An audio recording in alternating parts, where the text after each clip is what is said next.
What's up, everybody? My name is Troy Kearns, and in this video I'm going to show you how I took a property that I bought for $55,000 and turned it into a $200,000 asset. I'm going to show you exactly what I did. I'm going to show you how you can do the exact same thing, and I'm going to show you why we decided to rip it all the way apart and start back over. Before I do all that, I want to show you a couple little pieces. One of our pieces that we bought for $13,000 is our dump trailer, and it's been a good use for us. It saves us a lot of money, and we don't have to have permits for this.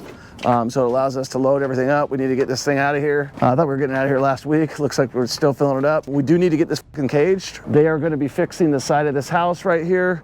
So one of the things that we did is we redid all of these things. God dang, we need to make sure we secure this to the side right here. This is old ass siding. This is all getting ripped off. Okay, this is all getting ripped off. The other cool thing about this, the guy behind the camera is Danny from Massachusetts. This is Danny's first big job, right? Would you say?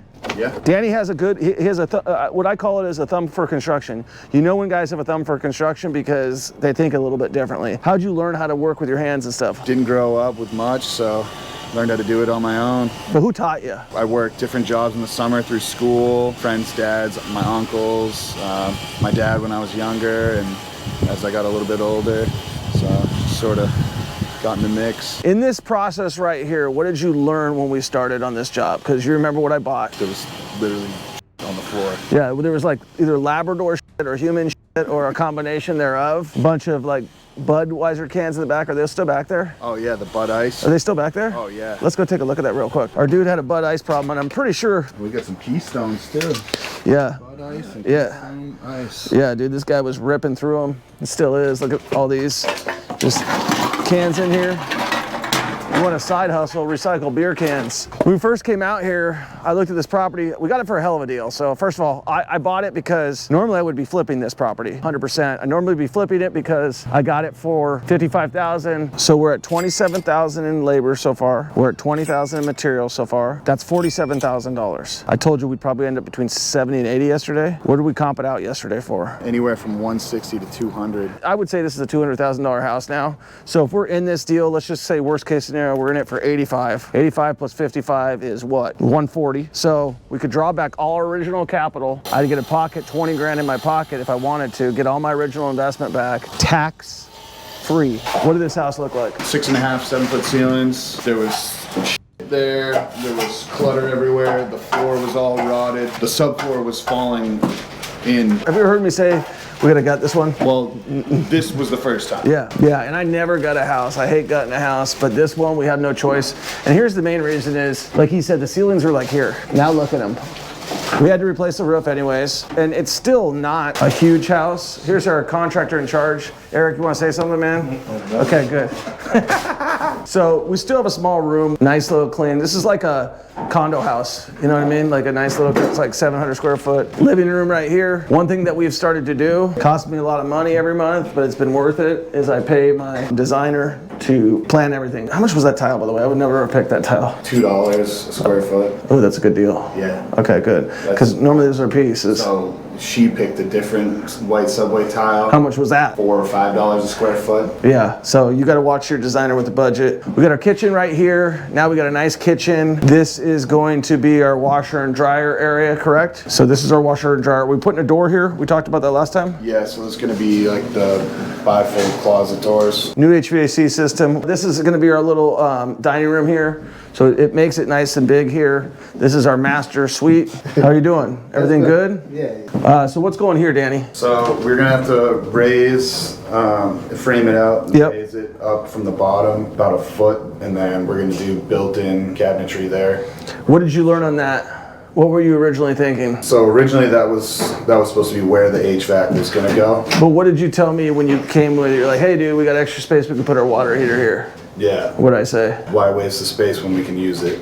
Right, and so what did we decide to do with the water heater instead? Go tankless. Tankless. Do you think that's a better solution? Yeah, roughly the same cost. Regular traditional water heaters, you get a lot of issues with them, and there's parts that need to be replaced. Where once your tankless goes, it's basically just take the old one out, put a new one in. You don't have to pay someone to come fix it, replace this, do that. It's just take the old one out when it dies 10, 15 years down the road and put a new one in. What happens when a tank, a water with a tank goes bad? I mean, you got a giant water heater, you gotta resolder. I mean, you got all the copper pipes and everything. Well, what about the water inside? What do they usually happen when they go bad? Yeah, you gotta drain it out. Or what happens when they just explode and rust out? Yeah, filled up with sediment and all And that. it goes and ruins all your drywall. So like there's so many bad things that can go wrong with a regular water heater. So this is another point, is like when we're going through a lot of these houses where we're changing everything, it's 200 amp meter, all electrical appliances. I think I told you this once before, and tankless water heaters when we can, because we don't want to go back and ever have to deal with any problems again. And if you're flipping properties or if you're buying rentals, you're trying to eliminate issues and delete things. Is there a dishwasher here? No. Is there a garbage disposal here? No. Okay, are we putting one? No. Is it going to increase our rent? No. Is it going to increase our maintenance calls? Yes. 100%. So we're going to do a clean product. Dishwashers are a waste of freaking time, waste of money, especially in something this small. Nothing that's going to go wrong. And we're going to put nice granite in here. We're putting nice cabinets in here. We've got elevated ceilings. I mean, this whole place changed big time. Lots of lights. That's something I do in all my properties. And here's why we do this. Why do we do this versus flush mount? Maintenance. What happens when you got a flush mount light? You got to take something apart. The guy's puts the piece over here, he loses the piece, then you got to order a new fixture. And then that fixture doesn't match the other fixture. If we do canned lighting everywhere, how easy is it to replace? Pop it out, there's little springs that hold it in. Done. And it looks more expensive. It's not. So we always try to do stuff that looks better and is cheaper and is going to last longer. Tiles going here? No, this is going to be hardwood. Boom. Here's why we're doing hardwood. And most people are going to say, like, why are you doing hardwood, Troy? Why not do luxury vinyl plank? Why not do laminate? Why not do this? I'll tell you what, if I was flipping this house, I'd put carpet in the bedrooms, I'd put luxury vinyl plank if I was flipping it. It would look clean, people would love it, and it wouldn't last worth shit. But because I'm going to own this as a rental, I'm going to spend more money on the flooring that will last me forever. I will never have to change out the flooring. I will put hard surfaces only in my rentals. And when this property, in 10 years I sell it, or 5 years I sell it, I won't have to touch anything. It'll all be perfect. Now, if I have luxury vinyl plank in here, it'll be sliding, it'll be moving around, it's all clipped together. We use indestructible building products in our properties because we don't want stuff going bad. This is our contractor. He goes by the name of Mookie. What's your street name, Mookie? 48. How long you been in the contracting game? About 25 years. How long you been working with me? How many years? Off and on. Off and on. Off on now. Hopefully on the stage, you know. Why do you not like working with me, and why do you like working with me? Sometimes you push me a little too hard. I love working with you because you're a straight shooter, you're a good guy. And when you're working with people that are good people, good things tend to happen. So I try to stay around good, positive people. But You got to worry about your money with me? never. I mean, sometimes I don't get the draws that I want. That you want? Because you trying to keep the job to where I don't pull too much. I understand that. That's kind of protecting your investment. But it's my job to kind of go back and forth with you about it. So Eric knows the job, but like anybody, he coaches a lot of athletes. Do you get more out of your athletes by being easy on them? No, I gotta push them. I gotta push them. Yeah, so I don't mind that at all. You know what I'm saying? But Yeah. sometimes being pushed is better than allowing to be lax, because sometimes I can kind of. Yeah, everybody is. Everybody's that same way. We're always going to get better if we push each other. And that was one thing that you and I fought about. I said, one job at a time. And you learned that lesson. You said, I can't do 4 jobs at a time. I lose money. No, I can't do 4, but I can do 2. 2 is fine. I agree with you. But one thing I do take from that whole situation is you rocked with me. And I learned things about you, and, you know, so moving forward, now I know kind of how to just be straightforward with you. If it's this, I'm going to tell you straightforward. Are most people not straightforward? Heck no, man. You know how many people tell me, oh, finish this up for me and I got another one for you. I said that from the beginning, right? And I didn't believe you. I said, oh, man, this new Las Vegas fast talking guy, man. He does a great job for us.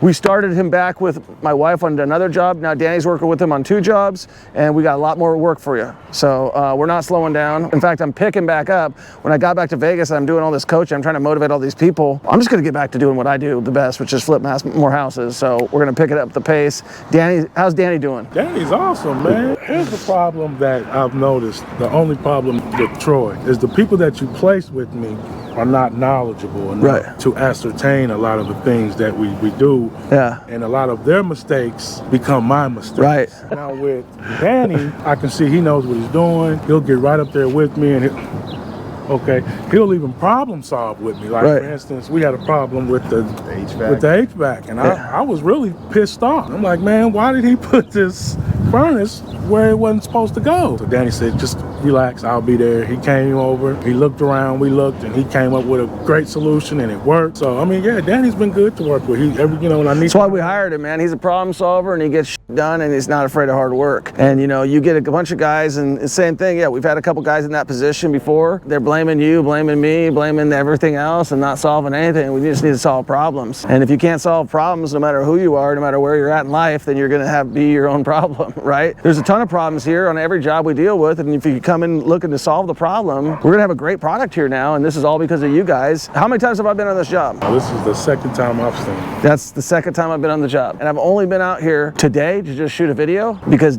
I know Danny's got it under control and I know you got it under control. And that's a good feeling. Like I don't need to go. I'm just checking him to make sure that he knows what the hell he's doing and giving him a couple little tidbits. Like I told you about the hot water heater, which I think was a good lesson. All right, man. Well, good job on the job. And any tips? People should follow us, like us, share this video. They should definitely like, follow, and share. Good guy here. All right, cool, God man. bless. Sweet. Well, we hope to do another couple hundred rehabs in the next 2 years here in Kansas City. Danny will be running it when I'm gone, and we'll have some fun with it. Guys, we'll check you later. Peace.